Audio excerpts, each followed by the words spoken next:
Esto es lo que vamos a hacer. Vamos a empezar, vamos a leer los dos versos. Los tengo aquí también, el verso 7 y 8. Versos 7 y 8 los vamos a leer en el capítulo 1 y estamos leyendo de la nueva versión internacional. Dice, en Él tenemos la redención mediante su sangre, el perdón de nuestros pecados, conforme a las riquezas de la gracia que Dios nos dio en abundancia con toda sabiduría y entendimiento. Aquí miramos que, bueno, el pasaje es medio corto, pero sí vamos a pasar un buen tiempo hablando de la redención. Es lo que vamos a hablar, ¿verdad? Pablo se está refiriendo a la obra del Hijo otra vez. Dice en Él, o sea, con la E mayúscula aquí, refiriéndose al Hijo Jesús. En Él, o sea, el creyente tiene redención. Y vamos a hablar de lo que la redención es. Quiero que se den cuenta que redención no es perdón. Son similar, pero no es lo mismo. Redención quiere decir como comprar algo o comprar algo para atrás. O sea, si yo perdí algo o me lo fue robado y yo lo compro, en un sentido lo estoy redimiendo, lo estoy comprando para que sea mío, en específico para que sea liberado. Y la imagen que nos da aquí esta palabra, porque es una imagen también que nos está dando, es la imagen del esclavo. En el tiempos atrás había esclavos y muchas veces los esclavos no estaban forzados a ser esclavos, sino se ponían en esclavitud porque, bueno, debían dinero o lo que sea. Buscaban a alguien para ser el esclavo de esa persona, alguien que tuviera dinero. Bueno, antes, cuando había esclavos que no tenían esa libertad, había gente que se ocupaba en redimirlos. O sea, daba una cierta cantidad para librar a esa gente. Y esto lo miramos en el libro de Oseas, el libro de Oseas, que es un libro del Viejo Testamento, es un profeta menor.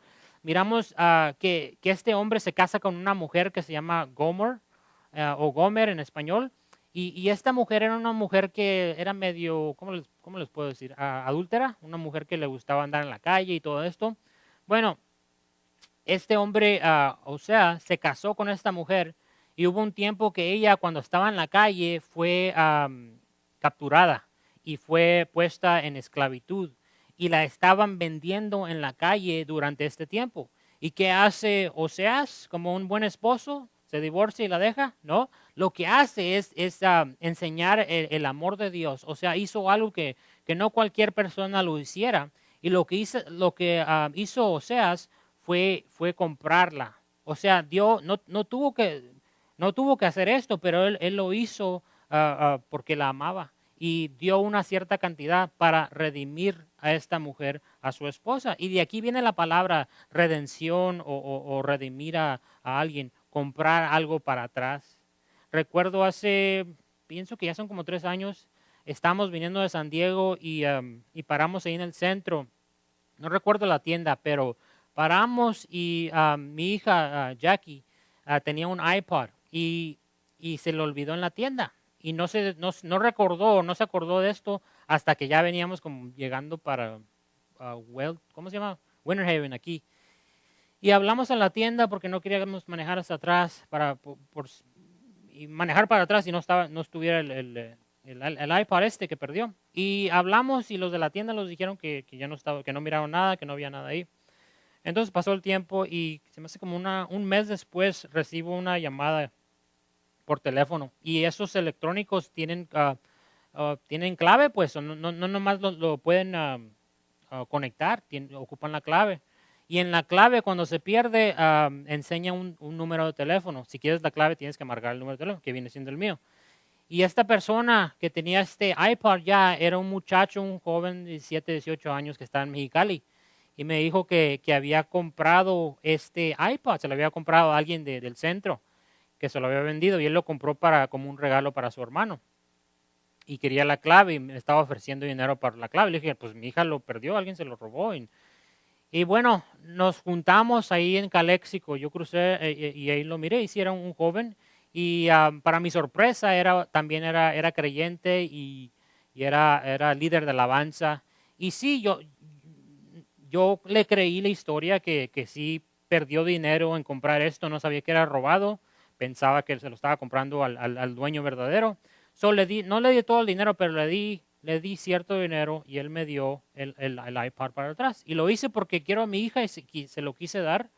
Y eso es redención, o sea, comprar algo para atrás para liberarlo, para que sea libre. Y lo que Pablo nos quiere decir aquí es que en Jesús somos libres, somos redimidos, Él nos ha comprado. Pero ¿cómo nos ha comprado? Jesús nos compró porque por sus milagros, Jesús nos compró por su sabiduría. No, Jesús nos compró, aquí nos dice el texto, que esta redención fue mediante su sangre, fue mediante la sangre de Jesús. Por eso Jesús tuvo que venir a morir. Por eso cuando Jesús oró unas horas antes de que fuera crucificado, cuando oró al Padre que estaba sudando como gotas de sangre, que le pidió, Señor, si hay otra manera, ayúdame a seguir esa manera, que pase esta copa de sufrimiento de mí. Pero miramos que no había otra manera para ser salvos. O sea, por eso Jesús tuvo que morir. Miren lo que dice Hechos 20:28. Hechos 20:28 dice, tengan cuidado de sí mismos y de todo el rebaño sobre el cual el Espíritu Santo los ha puesto como obispos para pastorear, noten, la iglesia de Dios que Él adquirió con su propia sangre. La iglesia de Dios que Él adquirió con su propia sangre. No solo el texto nos está diciendo que Jesús es Dios, pero nos está diciendo lo mismo que leemos en el verso 7, aquí en Efesios, ¿verdad? Básicamente que la iglesia, nosotros fuimos comprados por la sangre de Jesús. Y puede que eso ya lo conozcamos, ya lo hayamos oído, pero es importante escudriñar las escrituras para de veras agarrar este concepto de sangre, porque ninguna otra religión o tipo de creencia habla de ser redimidos por sangre. Recuerdo cuando estaba trabajando en diálisis, había un señor que, bueno, estaba conectado a la máquina y está conectado a una máquina, hay un montón de tubos saliendo de su brazo y la máquina pues le está limpiando la sangre, ¿verdad? Y él necesita esa máquina, este filtro, este riñón artificial para seguir viviendo. Y se me hizo chistoso porque este hombre de repente empezó a decir, bueno, no me gusta la religión cristiana porque es una religión muy sangrienta. Yo quiero algo más bonito como el budismo o algo así, ¿verdad? Algo que sea medio palpitable o algo que no necesites tú enfocarte tanto o rendirte al Señor. Y se me hizo chistoso porque sin la sangre, sin su sangre limpia, o sea, nosotros, este hombre depende de esta máquina que le limpie la sangre, ¿verdad? La Biblia dice que la vida está en la sangre, ¿verdad? Y sería muy difícil de entender que nuestra vida espiritual también está en la sangre de Jesús. Y es lo que la palabra está enseñando, que hay poder en la sangre. Ese es nuestro primer punto. Si están tomando notas, hay poder en la sangre. Y no cualquier sangre, obviamente, pero en la sangre de Jesús. Hay poder en la sangre de Jesús. Y podemos preguntar, ¿poder para qué? Bueno, primero hay poder para salvar a la persona. Salvación no se encuentra en otro nombre más que en el nombre de Jesús, la palabra dice. Y es por la sangre de Jesús. Bueno, entonces si Jesús dio su vida, dio su sangre, entonces no hay otra manera de ser salvo. Y la palabra nos dice que no, en Juan 14:6, que no hay otra manera de llegar al Padre aparte del Hijo. Por eso salvación es, el mensaje que predicamos es la sangre de Jesús. Y el creer en la sangre de Jesús, creer en lo que Jesús hizo por nosotros. Por eso en el Viejo Testamento tenemos estas imágenes de Pascua. Si recuerdan las historias de los israelitas cuando eran esclavos, estaban en esclavitud por 400 años en las manos de Faraón, de diferentes faraones durante diferentes tiempos, ¿verdad? Pero estaban en esclavitud, un tiempo muy difícil para ellos. Y luego, ¿qué hace Dios? Dios manda a Moisés a que los redima, para que los libere, pues. Y la última plaga consistía en que sangre fuera básicamente pues en muerte. Y lo que pasó fue que Dios le dijo a Moisés, ok, Si los israelitas quieren sobrevivir y salir de aquí, tienen que matar una oveja sin mancha, y la sangre tenía que estar puesta en los postes de las puertas, pues ponían la sangre en los postes de la puerta. Muchos teólogos piensan que hicieron una cruz, no sabemos en específico si eso fue, pero quiero que noten que la misma imagen está ahí. En el Viejo Testamento miramos una imagen de la sangre de Jesús también, porque sin la sangre de la oveja, sin la sangre no iba a haber liberación. Y miramos que sí, después de esa plaga, la plaga número 10, cuando obedecieron a Dios y derramaron sangre, fueron liberados, ¿verdad? Y es lo mismo con nosotros, por eso la Biblia dice que Jesús es la oveja de Dios, y por su sangre somos redimidos. Miramos esta imagen en diferentes partes de las Escrituras. También, si recuerdan, pienso que es Génesis 4, si recuerdan, casi muchos conocen esa historia. Abel, el hijo de Adán y Eva, y luego tenemos a Caín. Bueno, hubo un tiempo que estos hombres, estos hermanos, tomaron de lo que tenían y le ofrecieron a Dios algo. Miramos que Abel, dice la Biblia que Abel le ofreció lo mejor de su ganado. O sea, Abel mató sangre fue derramada, y Abel se le entregó este sacrificio de sangre a Dios. Y dice la Biblia que Dios lo aceptó. Pero cuando llegamos a Caín, la Biblia no dice que Caín dio lo mejor. La Biblia dice que Caín nomás le dio como, no sé, como frutas o flores o lo que sea. Ni era lo mejor del campo. Y Dios no aceptó lo de Caín. Y por eso Caín se enojó y mató a su hermano, ¿verdad?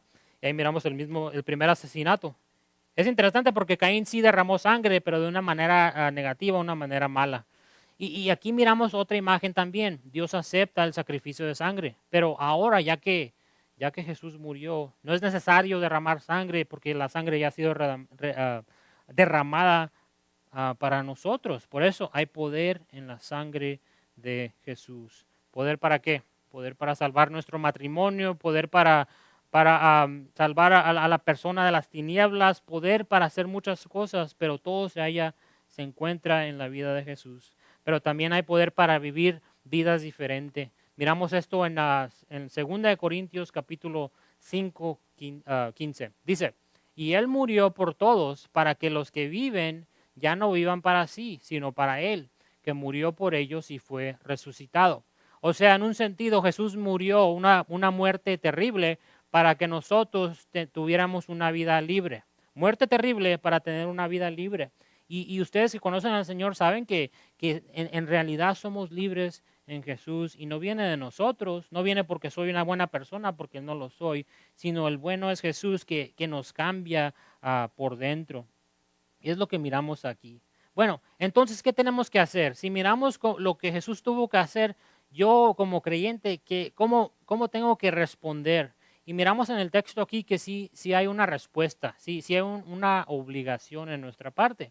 Yo me imagino, si Dios mismo, para alcanzar al mundo, para salvar al mundo, tuvo que dejar la gloria y venir en forma de un bebé y vivir como 33 años como una persona pobre, porque acuérdense que era el hijo de un carpintero, no tenían mucho dinero, ni había lugar donde pudieran nacer, tuvo que nacer afuera, básicamente en una cueva con los animales, ¿verdad? Bueno, si miramos que Dios mismo tuvo que vivir una vida difícil y de dolor, una vida donde iba a sufrir mucho para alcanzar al mundo, no podemos nosotros pensar que vamos a alcanzar a nuestros familiares o a nuestros amigos que no conocen al Señor todavía, nomás sentados y no diciéndoles, no tomando un esfuerzo, ¿verdad? Y es lo que miramos aquí. Jesús básicamente lo hizo todo. Él se convirtió en una persona humilde, él se convirtió en una persona que pudo ser lastimada. Y es lo que va a pasar cuando nosotros intencionalmente prediquemos el Evangelio o intencionalmente le compartamos el mensaje de Jesús. Va a haber veces donde gente no lo va a recibir, se van a burlar de ustedes, o si no se burlan de ustedes van a decir, oh, bueno, pues eso es bueno para ti, ¿verdad? Me da gusto que hayas cambiado, lo que sea, pero sabemos muy bien que la salvación solo está hallada en Jesús. Aquí está el siguiente punto. No esperes alcanzar al mundo sin un poco de sangre y sudor. Sino un poco de sangre y sudor. Y no estoy hablando literalmente cuando se trata de la sangre, ¿verdad? Al menos que estén viviendo en Irak o en Siria, donde al tiempo ahorita sí hay muchos cristianos siendo crucificados y puestos en esclavitud. Pero por la mayor parte sí va a haber un esfuerzo que tengamos que hacer. Si tenemos, no podemos estar viviendo una burbuja nuestras vidas como creyentes, sino más. La iglesia no es el edificio, sino la persona. No paramos de ser cristianos aquí, sino también fuera de estas puertas, ¿verdad? Sí va a haber dificultad, sí va a haber tiempos donde tengamos que poner nuestra parte para alcanzar a los demás. Dice en Romanos 10:14 esto mismo. Dice, ahora bien, ¿cómo invocarán a aquel a quien no han creído? ¿Y cómo creerán en aquel de que no han oído? ¿Y cómo oirán si no hay quien les predique? Y si miran lo que dice Pablo en Romanos 10:14, o sea, nos está diciendo, animando a nosotros a que vayamos y les digamos, a que prediquemos el Evangelio para que los demás puedan tener esa oportunidad de recibir al Señor. Bueno, nos movemos de esa primera parte donde habla de la redención mediante la sangre a la siguiente parte donde dice que el perdón de nuestros pecados conforme a las riquezas de la gracia que Dios nos dio en abundancia con toda sabiduría y entendimiento. Y sí, parece que son muchas cosas, ¿verdad? Pero hay que enfrentar este texto verso a verso, o digo palabra a palabra. Y hay que enfocarnos en esto. En Él tenemos perdón.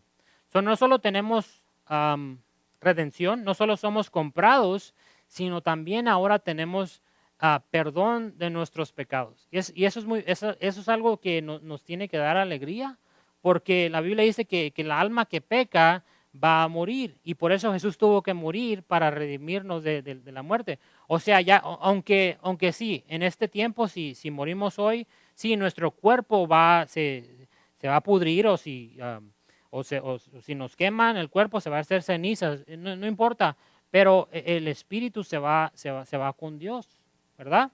Pero ahora por Jesús, por la sangre de Jesús, por su muerte, ahora podemos tener esa confianza viviente por su resurrección que vamos a estar con Él. Nuestro último respiro aquí no va a ser la última página del libro, no se acaba la historia aquí para el creyente, o sea, nomás es el turno de una página. Nuestra vida es para siempre, pero empezamos una nueva vida en el cielo con el Señor.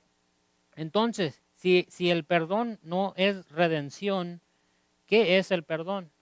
Y literalmente esta palabra perdón quiere decir el dejar ir. Lo voy a decir otra vez. El perdón quiere decir el dejar ir. O sea, lo que estamos haciendo cuando alguien nos lastima o nos falta el respeto o lo que sea, cualquier tipo de ofensa, cuando perdonamos a esa persona, lo que estamos haciendo en nuestro corazón es dejarlos ir. Estamos dejando ir a esa persona de obligación hacia nosotros. Y el Señor lo que hizo cuando nosotros nos arrepentimos de nuestros pecados y lo aceptamos en nuestro corazón, Él lo que hizo fue dejarnos ir, nos liberó de la condenación que venía. Y nomás eso solo puede pasar mediante la sangre de Jesús. Por eso dice aquí, es lo que dice el texto, ¿verdad? En Él tenemos perdón, o tenemos perdón en Él. Y eso es muy importante a reconocer. Dice Juan 8:36, así que si el Hijo los libera, serán ustedes verdaderamente libres. Si el Hijo los libera, serán ustedes verdaderamente libres. Y este es un pasaje que está referente al creyente, pero nuestra responsabilidad es creerlo. Porque muchas veces como cristianos vivimos en un sentido, una manera muy legalística, que decimos, bueno, destornudé de una manera pecaminosa y ahora voy a perder mi salvación. Y no es así. Hay que reconocer que somos libres en Jesús, que la gracia de Jesús es más grande que nuestros pecados. Dice Romanos 5:20, pero ahí donde abundó el pecado, sobreabundó la gracia. donde abunda el pecado, sobreabunda la gracia. ¿Sí saben lo que quiere decir eso? O sea, imagínense, este es nuestro pecado y esta es la gracia de Dios. Donde abunda el pecado, la gracia de Dios es superabunda, es la palabra literal. Y esto no es una licencia para pecar. O sea, mucha gente evita hablar de la gracia de Dios porque no quieren comunicar, bueno, ahora puedes vivir como quieras. Y no es así. No porque haya gracia quiere decir que haya licencia para pecar. El creyente lo conoce y lo reconoce. O sea, sino la gracia nos tiene que hacer a personas que van a vivir por el Señor, personas que van a rendir su vida por el amor de Dios. Dice Miqueas 7:19, arroja al fondo del mar todos nuestros pecados. Arroja al fondo del mar todos nuestros pecados. Y este verso me gusta mucho porque nos está dejando saber en una manera que podemos entender lo que Dios hace con nuestros pecados. O sea, los arroja a las profundidades del mar. Cuando somos perdonados, realmente somos perdonados. Recuerdo una historia donde alguien dijo que cuando somos salvos, lo que Dios hace es eso, arroja nuestros pecados al más profundo mal. Y luego después pone un poste ahí, una señal donde dice no pesques aquí. Pero si nosotros ya siendo perdonados regresamos a ese lugar donde dice que no pesques y empezamos a tratar de vivir igualmente, no es la culpa de Dios si de repente hay una consecuencia que viene. O sea, no porque seas salvo verticalmente quiere decir que aquí en el horizonte no va a haber consecuencias. O sea, déjelo otro ejemplo. Yo soy salvo, soy redimido, pero si yo decido hoy en día engañar a mi esposa con otra mujer, porque sea perdonada por Dios, no quiere decir que necesariamente pueda salvar mi matrimonio, que no me deje mi esposa, que no pierda a mis hijos, ¿verdad? Y esas solo son consecuencias que vienen del pecado y nunca es licencia para vivir de cierta manera. Pero lo que Pablo dice aquí es que hay perdón en el Señor, hay perdón en el Señor mediante la sangre de Jesús. Regresando al mismo punto, no hay que vivir de cierta manera donde siempre nos estamos condenando por ciertas cosas. O sea, si el Señor ya nos perdonó, no hay razón para que nosotros sigamos culpándonos de ciertas cosas. O sea, debemos de reconocer que en Cristo no hay condenación. Es lo que la palabra dice en Romanos 8, Romanos 8:1, el siguiente verso, donde la palabra habla de esto. Dice, ahora pues, ninguna condenación hay para los que están en Cristo Jesús. Ninguna condenación hay para los que están en Cristo Jesús. O sea, literalmente lo que dice ahí es que ninguna condenación de arriba está cayendo. Y la condenación la podemos hallar de nosotros mismos, de las personas que conocemos los pueden condenar. El enemigo nos va a condenar, ¿verdad? Ese es su ministerio, de condenarnos por nuestros pecados pasados y también por los presentes. Pero la palabra dice que ya no hay condenación para el creyente. Si Dios no te condena, tampoco lo hagas tú. Ese es nuestro siguiente punto. Si Dios no te condena, tampoco lo hagas tú.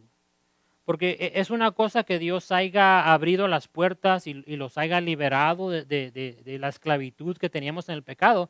Pero es otra cosa que nosotros, aunque la puerta esté abierta, que hayamos salido. O sea, Dios abrió la puerta, pero no quiere decir que todos han salido y caminado en libertad, ¿verdad? Dios no tiene la responsabilidad de forzarnos en caminar en libertad.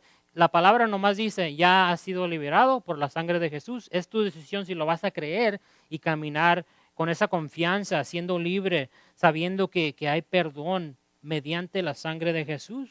Y yo pienso que es lo que Dios nos quiere comunicar hoy en día para el creyente que se está culpando demasiado por ciertas cosas.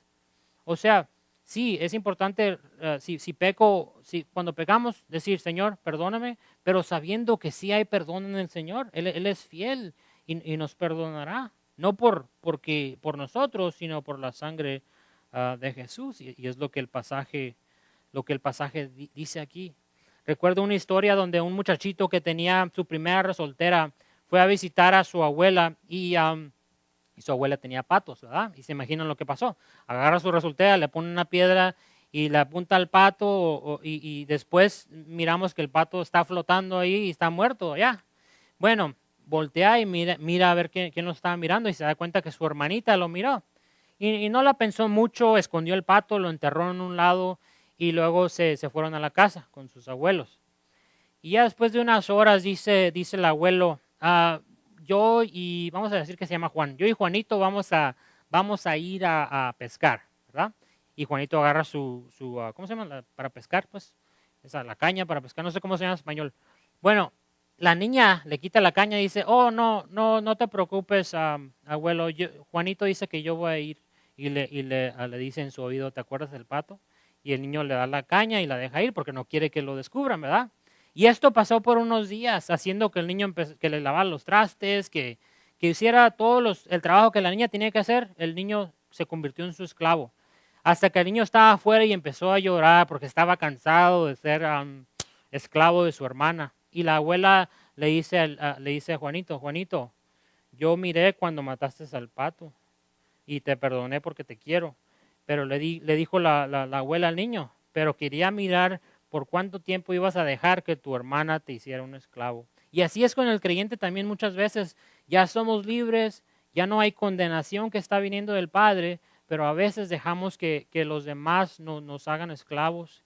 Creemos las mentiras del enemigo, de los demás que nos dicen, bueno, no eres salvo de veras, o tratan de recordarnos de nuestros pecados. Y es lo que es el ministerio del enemigo. Si el enemigo te puede sentir culpable, si él puede hacer que pares de seguir al Señor, que pares de dejar una huella aquí en este mundo antes de que te vayas, él está siendo exitoso. Por eso es importante recordar que cuando el enemigo nos acuerde de nuestro pasado, recordarle a él de su futuro, porque su futuro está en las tinieblas, está en el infierno, ¿verdad? Y es lo que miramos aquí. Dice, si Dios no te condena, tampoco lo hagas tú. En Mateo 6:12 dice, perdónanos nuestras deudas también como nosotros perdonamos a nuestros deudores. Otro pasaje muy familiar, ¿verdad?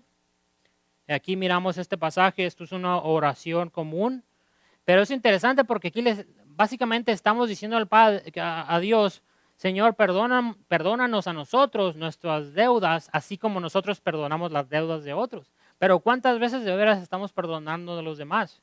O sea, el creyente tiene la obligación de no solo aceptar el perdón, sino también dar perdón. No solo a reconocer que Dios ya nos ha liberado, pero también responder y tener esa actitud de perdón. Y muchas veces esto no quiere decir que, bueno, si alguien te roba o te lastima, que la víctima, ustedes, tengan que ir y decirle, oh, yo te perdono, cuando ellos no están pidiendo perdón.